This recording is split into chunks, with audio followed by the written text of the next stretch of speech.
Welcome to the Great Detectives of Old Time Radio from Boise, Idaho. This is your host, Adam Graham. If you have a comment, email it to me, box13@greatdetectives.net. Follow us on Twitter at Radio Detectives and check us out on Instagram, instagram.com/greatdetectives.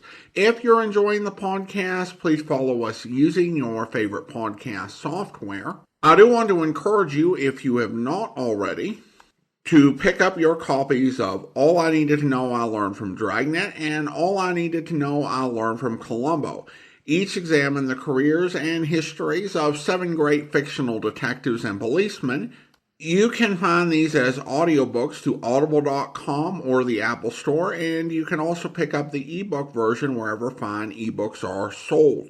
But now it is time for this week's episode of Mr. and Mrs. North. The original air date, October 6, 1943, and the title is The North by a Letter.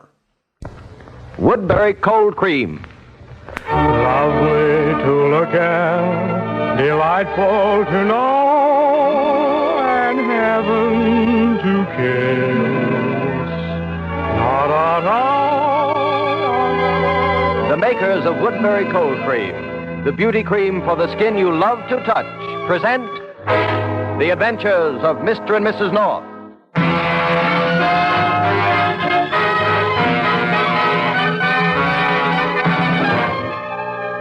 Pam and Jerry knew Albie Baker couldn't have committed the murder.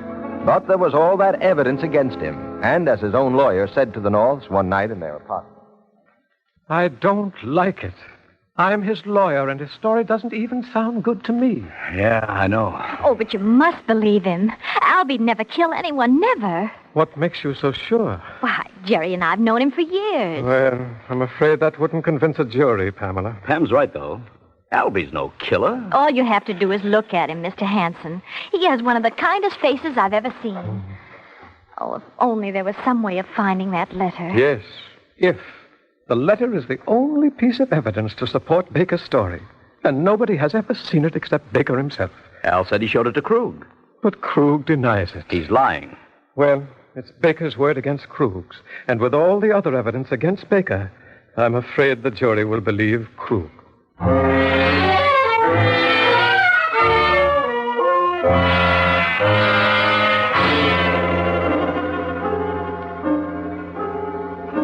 All right, Mr. Baker, just tell the court your story the way you told it to me.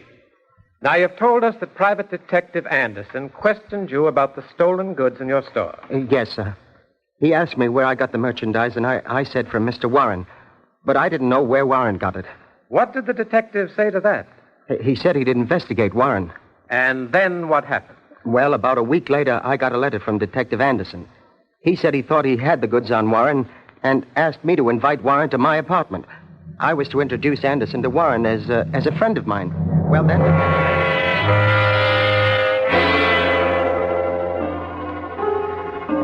So, Mr. Baker, Detective Anderson wrote you a letter telling you that he wanted to meet Warren in your apartment, did he? Yes, sir. Where is that letter? I don't know. You don't know? I see. Did anyone besides yourself ever see that letter? Yes, I showed it to Wilbur Krug. Why? Well, I wanted his advice. After Anderson was murdered in my apartment, I was in a jam. I thought Wilbur would help me. I showed him the letter and asked him what I should do. What did he do with it? I don't know. He must have destroyed it. Did you see him destroy it? No, sir. You didn't see what he did with it? No, sir, I did not. Well, wasn't that a rather strange thing to do? To give someone such a vital piece of evidence and then not even notice what he did with it? I was upset and confused. I hardly knew what was happening. Besides, I thought he was my friend. I didn't think there was anything...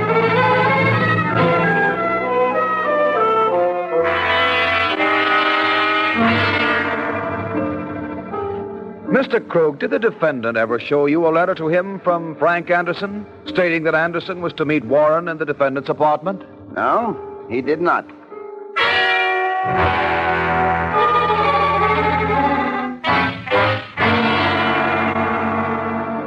Ladies and gentlemen of the jury, this case is very simple. Stolen merchandise was found in the store of the defendant. This is a fact. A man investigating the stolen goods was murdered in the defendant's apartment. This is a fact. Against these facts, we have only the defendant's word and the letter he claims the dead man Anderson wrote him. Very well. Where is that letter? Did anyone but the defendant ever see that letter? No. And why? For the very simple reason that there is no such letter. There never was such a letter. Frank Anderson didn't go to Baker's apartment to see Warren. He went there to see Baker. And it was Baker who killed him.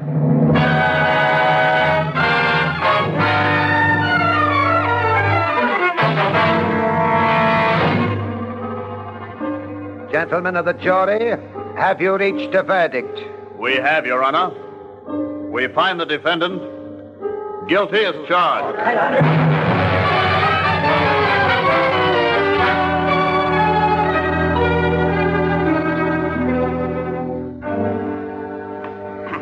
Jerry, I'm just sick. Think of it. Albie Baker convicted of murder. Yeah. Such a nice little fellow. If only there was something we could do. Oh, darling, I don't feel like seeing anyone. Well, I'll go send whoever it is away. Ah, Mr. North. Oh, hello, Mr. Krug. May I come in? I have something to tell you. You mean you're ready to tell the truth about that letter? More. I'm ready to produce it. What? Yes. Oh, don't think I've enjoyed playing the part I did. I despised myself. But I'm really a very weak character, and in my own way, I have to look out for myself. Every man for himself in this dog-eat-dog world, I always say. Skunk would be more like it. But come on in if you really have something to offer. Oh, thank you. Don't be too harsh in judging me. I'm prepared to undo the wrong I've done. Good. But for a price. Ah, Mrs. North, as lovely as ever, I see. Darling, this worm has decided to take a turn for the better. He's going to let us have the letter. Oh, good. But as I mentioned before, for a price. All right. What price? Well, it depends. On what? On Cupid Warren. What's he got to do with it? Well, the letter, while clearing Albie, would convict Warren. Under the circumstances, he'd be willing to bid on the letter, too. You mean you're going to give that horrible thug a chance to buy that letter? To practically buy Albie's life? You know we can't match dollars with that gangster. He's big time, and I don't have that kind of money. As for Al, the poor fellow sank his last cent on the trial. You have friends. Well, I'll see what I can do. Mr. Krug, you're... Oh, there are no words for you. Well, after all, Mrs. North, I do have to eat, you know. Why? Me. Everyone hates me. Well, it's to be expected. But do unto others and you wind up on the breadline, I always say. I'd much rather be comfortable and well-fed than popular. So, let's get down to business. Now, tomorrow you come to the address I'll give you. Naturally, you won't mention this to the police till the deal's off. I'll see to it that you're not followed. You'll go up one flight of stairs, knock on the door 3 times, and if everything is ready...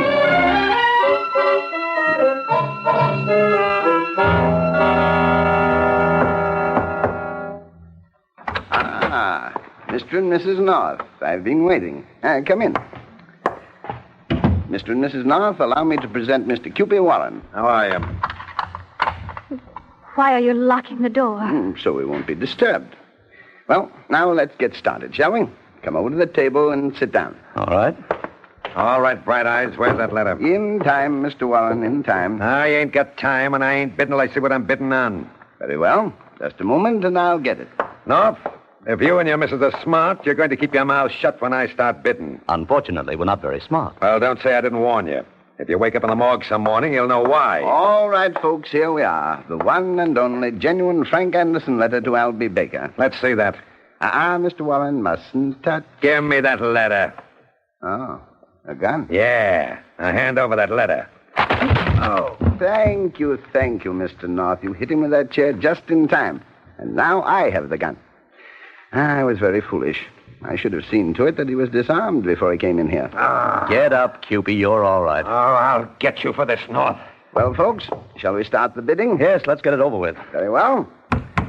What am I bid for this 100% foolproof perfect alibi for Albie Baker? I'll give you $1,000. I beg your pardon. You heard me. $1,000, he says. $1,000.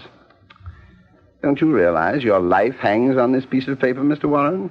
Is that all your life is worth to you, a measly $1,000? His life isn't worth a measly 20 cents. I'll bid $2,000. But, Mr. North, Albie Baker's life also depends on this paper. Is $2,000 all you bid for your very dear friend? He was supposed to be your very dear friend, too, remember? Come now, let's stop this fooling around. I want a real bid. $5,000. And if you open your mouth, North, I'll push your face so far back through your head every time you want to blow your nose, you'll have to turn around. 10,000. All right, wise guy, you'll get yours. 10,000 I'm bid. 10,000. Do I hear 15? Come, gentlemen. What are we waiting for? 15. 20. Why, you? Well, now, this is more like it. 20 is bid. Do I hear 30? 30. Do I hear 30? Jerry, where are we going to get $20,000? I don't know. 25. 30. Mister, you're just asking for trouble and don't think you won't get it. Now, I'll give you just one more chance. 40 grand, Krug, and that's positively, absolutely my last bid. And North, if you and the little lady don't want to go swimming in the river with your feet in a bucket of cement... Ignore him, Mr. North. I have 40,000. Will anyone make it 50? 50. Do I hear 50? 40,000, then. It's going at 40,000. Going once. Jerry, we can't let him get away with it. I know, darling. Going twice. Okay, Krug. I'll make it 50. All right, brother, if that's the way you want to play... 50,000. Do I hear 60? You don't hear nothing. Let him take it. Okay. Sold to Mr. North for $50,000. How long can I have to raise the money? You don't have it with you? Huh, don't be funny. Well, how about tomorrow noon? Well, that's pretty fast. I'm in a hurry. I want to get this over with. Well, I'll do what I can. All right. I'll call you tomorrow and make arrangements. You better make arrangements for his funeral.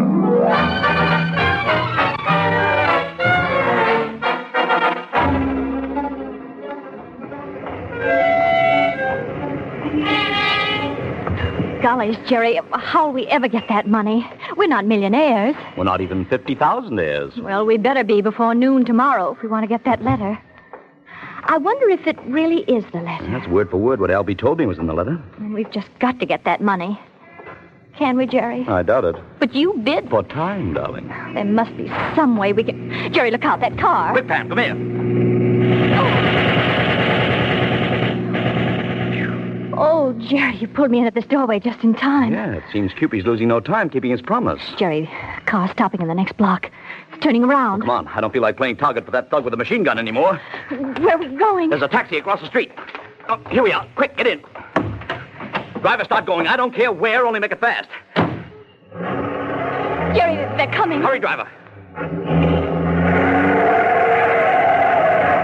Oh, golly. They're still coming. Driver, turn again at the next corner. See if you can get away from that car that's following us. Good. Now, if you can shake them, you can name your own tip. But if you can't... Let's not even think about that, Jerry. After all, I don't have a thing to wear to my funeral.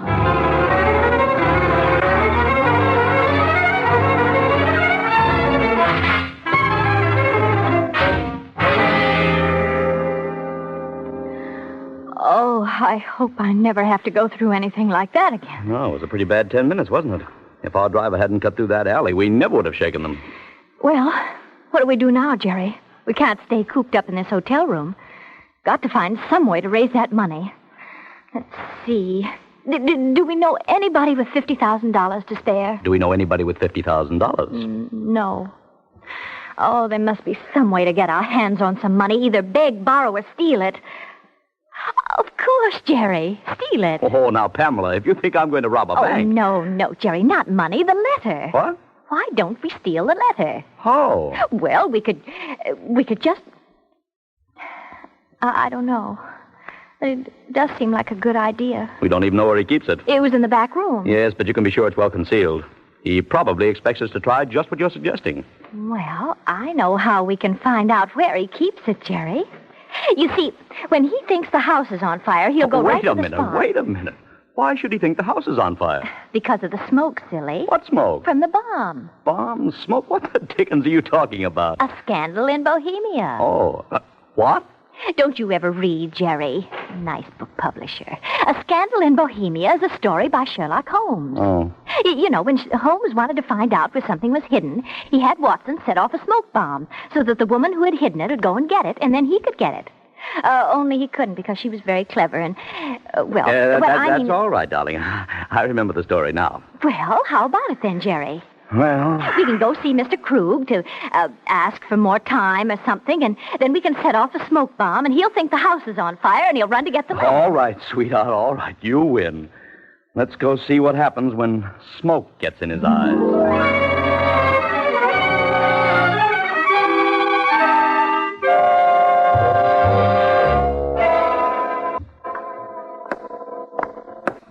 Now, you know just what to do, don't you, Pam? Yes. Good. Just watch for my signal. Uh-huh. Now, here's Krug's apartment. We've got to be ready to work fast. Gollies, I hope it goes all right. Cupid! Oh! Yeah. You didn't expect to find me here, did you? But I thought me and the boys ought to drop over and pay Krug a visit. And now you come to the party, too. Well, that's just swell. Come in. Well, I think we'd better... we were just leaving. I said come in. That's right. Look, boys, we got company. Okay, Butch, lock the door.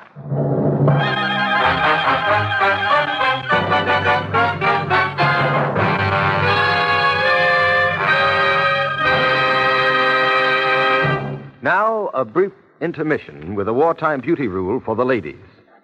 These war days, we can't have all we'd like in the way of... Remember, good grooming can do more than fine clothes to make you lovely to look at. And there's a wonderful way to help your skin keep immaculately well-groomed. A way so quick and easy that it might have been made just for these busy days. You see, there's one cream that all alone does everything for skin beauty.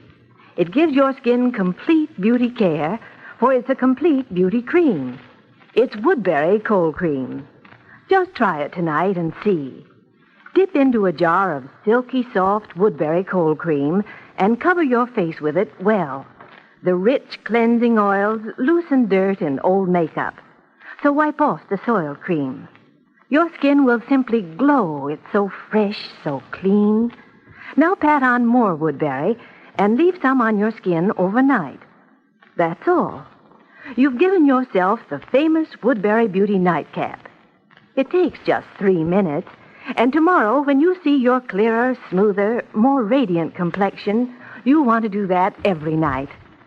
Use Woodbury to cleanse your skin in the daytime, too. Your makeup will go on with a porcelain-perfect finish. 4 special softening and smoothing ingredients make Woodbury Cold Cream so beautifying.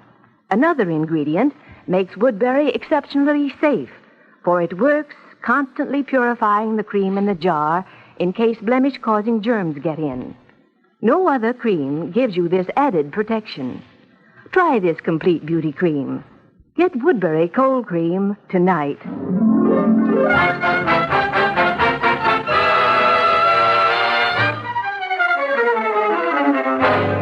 And now, back to Mr. and Mrs. North. In their attempt to get the letter that will clear Albie Baker, the Norths have gone to Krug's apartment, only to be greeted there by Cupid Warren. You know, Mr. and Mrs. North, you just don't seem never to learn. Should I give 'em a once-over lightly, boss, just so they get the idea you ain't fooling? Not yet, Butch. You're not through with Krug. Leave me alone, won't you? Sure. As soon as you tell us where you got that letter. I'll never tell you. Okay, Butch. Right, boss. Now, Krug, this is gonna hurt you more than it does me. No, Bruce. That was nothing, Mrs. North. Butch is just getting warmed up. You gonna talk, mister? Okay, how do you like this? No, stop it. I'll tell you. I'll show you where the letter is. Okay, Krug. Where is it? I'll get it. It's behind this picture. There's a panel. Jerry, he's getting the letter. What do we do? Let's set off the smoke bomb. Maybe in the excitement we can get Of course, Jerry. Oh, no, you don't. I'll take that and come on, hand it over. Come on. Okay. Jerry, we're licked. Looks like it. All right. Here's the letter. Good. Bring it here, Butch. Here you are, boss. Ah. So I was supposed to top 50 grand for this, hey, Krug? Now I'll just take this cigarette lighter, and I'll light this corner of the letter, and there goes the last piece of evidence against Cupid Warren up in smoke. There it goes, Jerry. Yeah. $50,000. Albie's chance for freedom. Well, that's that.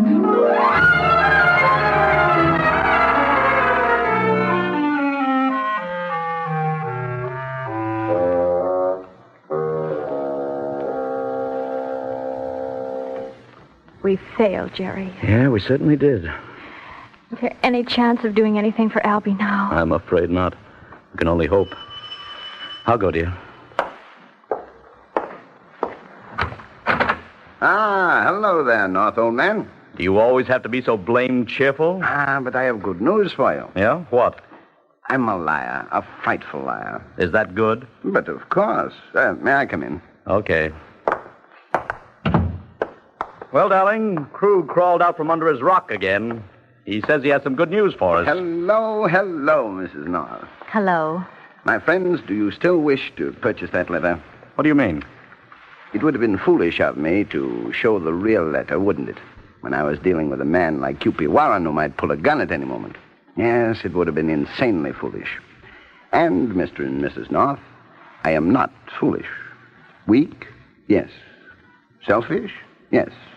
But, Do you mean that letter Krug burned was not the original? Exactly, Mr. North. It was a copy. And the original?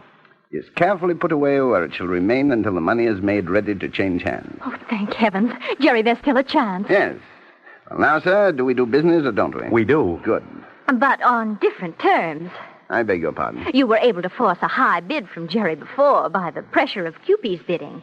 But since you can't deal with Cupid anymore... Why can't I deal with him? Because you tricked him. So he'd never trust you again. He'd never know whether you were holding back a photographic copy or something, and the letter doesn't do him any good unless he's sure that he's destroyed every last copy of it. That's right, Krug. Ah, me. So it is. So it is. Distressing fact. But we'll do business with you because we only have to worry about one copy, the original. But we'll have to make sure it is the original, and we won't pay you anything like $50,000. What will you pay? Oh, perhaps $1,000. My dear man, you're joking. It wouldn't be worthwhile to bother. You seem to forget, Mr. Krug, that if we don't buy that letter, it's worthless. You might just as well take what we offer. It's all clear profit. And you seem to forget that if I don't take your offer, Albie Baker goes to the electric chair. I can sit tight and wait. I think you'll come across. Oh, you're despicable. I certainly am. I hate you. I hate myself. You seem cheerful enough about it. That, sir, is because I dislike myself so thoroughly, I enjoy hating me. Oh. The trouble with me is I should have been a poet instead of a blackmailer. I have the heart of a poet, the feelings of a poet, the soul of a poet. Well, then why aren't you a poet? Simple. My poetry stinks. Tell you what, North, let's settle this matter. $10,000. Take it or leave it. Okay. It's a deal.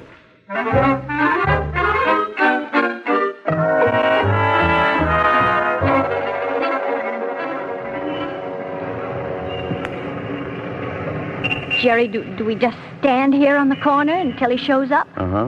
Now that he's ready to show the original letter, he's being extra cautious. He's not telling us any address. Afraid we might send the police there. I only hope this time it is the original. Well, I got some samples of Anderson's handwriting. We'll compare them with the letter. I'm not giving up $10,000 for any phony. I had too much trouble raising it. How will we ever pay it back, Jerry? It won't be easy. 15, 7, it's $1.05. Make it $1. That's easier. How many weeks are there in a year, Jerry? 52. Why? I'm trying to figure out how much we could save if you give up smoking. Oh, I'm afraid it's not very much. It's too bad I don't smoke. Then I could give it up, too, and we'd save twice as much. Oh, we'll manage somehow, Pam. But it won't be easy. You know, Jerry, people shouldn't be allowed to blackmail anyone except very rich people. I think that's Krug coming now. Hello, Mr. and Mrs. North. Get in, please. Okay. Go ahead, Pam. All right. There we are.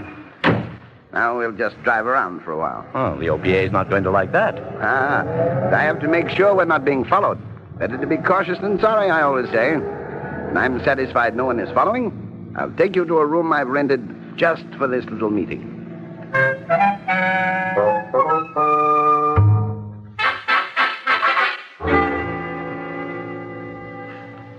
Well, Mr. North, are you satisfied that that is the real letter? Yeah, it seems to be. Good. Then, if you'll pay me, we can conclude our little negotiation. Here you are. Thank you. 1, 2, 3, 4, 5, 6, 7, 8, 9, 10. Yes, seems to be correct. Well, that's that then. I'll run along now, but just one more thing. You want to wait here for 5 minutes before leaving. All right. Well, goodbye, and please believe me when I tell you I'm heartily ashamed of myself. Goodbye. Well, we've got it at last, Jerry. Yep. Oh, I can hardly wait to tell Albie. Do they have telephones at Sing Sing? Well, not private ones. It'll be a wonderful surprise for him. Mr. Cupid Warren's in for a surprise, too. Yes. Oh, how I'd like to see his face when he finds out that what he burned was only a copy and that we have the original. Would you, sister? Oh. Well, take a good look. Cupid. Yeah, and this time I'm finishing the job. I've had trouble with you two for the last time. What are you going to do? What do you think I'm going to do? Nobody plays me for a sucker and gets away with it. Oh, but it was Mr. Cruz. I'll take care of him later. Right now I got business with you. I'll fix you so I don't have no more trouble with you. Oh, wait a minute. Can't we No, talk? I won't wait. I'm finishing you now, mister. Oh. What happened, Jerry? Hello, Mr. and Mrs. North. Krug, I never thought I'd be glad to see you. I saw Cupid coming down the hall, so I hid, and then I followed him back here. You saved our lives. Oh, I had to. I rented this room, you see. If you were found dead in it, I'd be suspected, so I couldn't let him kill you. Not here. How did he know we were here? Oh, I don't know. He must have had someone spying. How is he? Did I... why doesn't he move? Oh, dear. I'm afraid I've killed him. Looks like it. I only meant to wound him. Oh, dear. Now his body will be found. I'm no better off than if he killed you. Somehow I like it better this way. But look, I was only trying to protect you. That's true, isn't it? Yes. You'll say that, won't you? You're the only witnesses you know. You'll testify that he was trying to kill you, won't you? If you don't, they might make a first-degree case out of it. Please, don't let me down. After all, I saved your life. Yes, you did. So you will tell them what happened, won't you? Sure we will. Don't worry. Thank you. However, it's going to cost you just $10,000. What? Yes, otherwise we might have a sudden lapse of memory. Isn't that right, Pam? Mm-hmm. Oh. Well, how about it? Okay. You win. Here you are. Good. Thanks. Me. Well, that's life. Nothing ventured, nothing gained, I always say.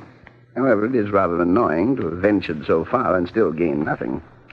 Well, it's no more than I deserve, I dare say. It's a lot less than you deserve. You ought to be in jail. However, let well enough alone, I always say. What's that? Cupid. What? But you said... No, I didn't. You did.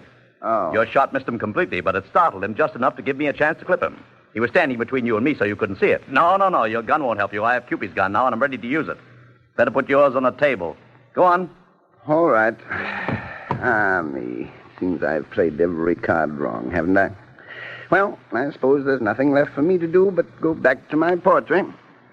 Well, Jerry, we have the letter, and it didn't cost us a thing. And we've caught Cupid. Everything's turned out for the best after all, hasn't it? Not quite. What do you mean, darling? Think what we've done to lovers of poetry.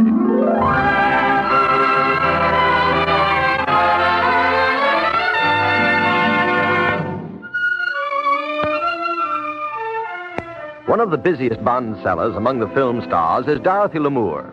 And she's one of Hollywood's busiest filmmakers, too. You'll be seeing her soon in the new Paramount Technicolor picture, Riding High. Now, in spite of all that Dorothy Lamour is doing, that luscious complexion of hers stays as fresh and clear as ever. For you see, Dorothy Lamour is mighty smart. She's got her complexion care down to a matter of just a few minutes. Now, here's what she told us about it. My every night skin care is the Woodbury Beauty Nightcap. I've never found anything else so helpful. It's all done with Woodbury Cold Cream in just 3 minutes. And many more among Hollywood's loveliest stars have this same beauty care. Try it, girls. Woodbury Cold Cream gives such remarkable results because it's a complete beauty cream. Besides cleansing, it softens and smooths beautifully and does still more.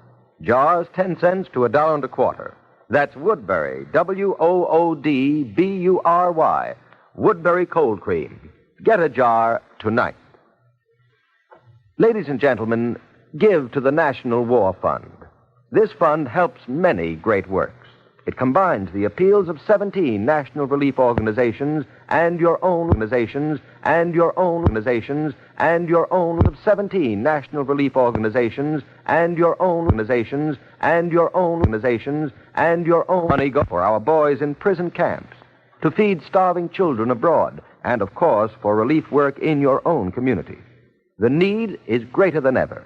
So give when the War Chest Drive is announced in your community. Give as you never gave before.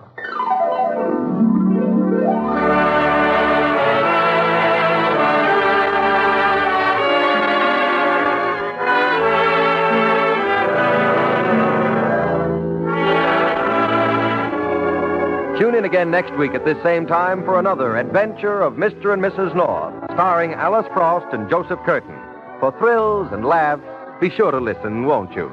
This is Ben Grauer saying goodnight for Woodbury Cold Cream. Lovely to look at, delightful to know, and heaven to kiss. Da-da-da. This program came to you from New York. This is the National Broadcasting Company.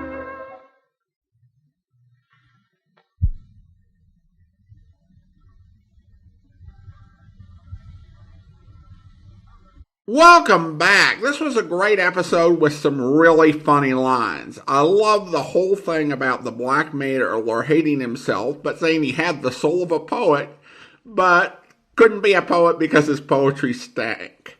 I was chuckling throughout. I also love Pam's suggestion that if she smoked, they could save money on her quitting as well. But it was a good comedy that didn't make anyone too stupid, which is a shortcut way too many writers make. Though maybe one wrinkle is that the bad guy threatened the Norse too many times with killing them.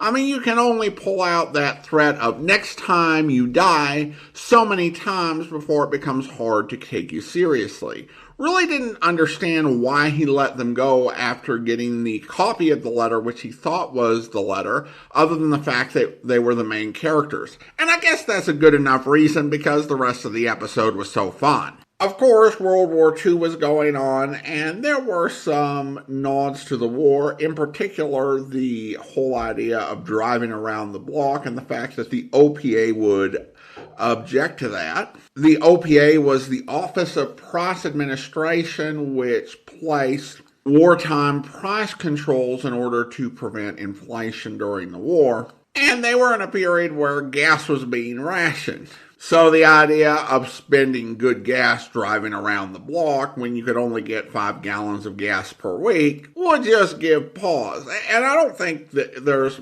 many times in our country's history where that would be the case. I mean, in the 1970s, maybe they'd be like, are you sure you want to drive around the block? Because if you run out of gas, the lines to get more gas are really long.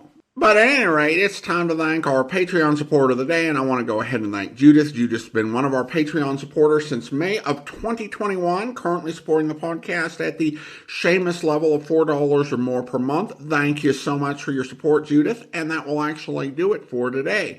If you're enjoying the podcast, please follow us using your favorite podcast software. And if you're enjoying the podcast on YouTube, be sure to like the video, subscribe to the channel, and mark the notification bell. We'll be back next Thursday with another episode of Mr. and Mrs. North. But join us back here tomorrow for yours truly, Johnny Dollar, where... Welcome back. This was a great episode with some really funny lines. I love the whole thing about the blackmailer hating himself, but saying he had the soul of a poet, but couldn't be a poet because his poetry stank. I was chuckling throughout. I also love Pam's suggestion that if she smoked, they could save money on her quitting as well. But it was a good comedy that didn't make anyone too stupid, which is a shortcut way too many writers make. Though maybe one wrinkle is that the bad guy threatened the Norse too many times with killing them. I mean, you can only pull out that threat of next time you die so many times before it becomes hard to take you seriously. Really didn't understand why he let them go after getting the copy of the letter which he thought was the letter, other than the fact that they were the main characters. And I guess that's a good enough reason because the rest of the episode was so fun. Of course, World War II was going on, and there were some nods to the war, in particular the whole idea of driving around the block and the fact that the OPA would object to that. The OPA was the Office of Price Administration, which placed wartime price controls in order to prevent inflation during the war. And they were in a period where gas was being rationed. So the idea of spending good gas driving around the block when you could only get 5 gallons of gas per week would just give pause. And I don't think that there's many times in our country's history where that would be the case. I mean, in the 1970s, maybe they'd be like, Are you sure you want to drive around the block? Because if you run out of gas, the lines to get more gas are really long. But at any rate, it's time to thank our Patreon supporter of the day, and I want to go ahead and thank Judith. Judith's been one of our Patreon supporters since May of 2021, currently supporting the podcast at the Seamus level of $4 or more per month. Thank you so much for your support, Judith, and that will actually do it for today. If you're enjoying the podcast, please follow us using your favorite podcast software. And if you're enjoying the podcast on YouTube, be sure to like the video, subscribe to the channel, and mark the notification bell. We'll be back next Thursday with another episode of Mr. and Mrs. North. But join us back here tomorrow for yours truly, Johnny Dollar, where... Uh-oh. What's the matter? Look in the rear view mirror. I see some other lights. Oh, hey, if you think we're stepping along, that guy behind us is certainly... Uh-oh. Yeah, that flashing red light above the corner of his windshield means a highway patrol car. Also means you better stop. Well, it isn't as though I've been driving all over the road. It's as though you haven't been keeping a sharp enough eye on the speedometer.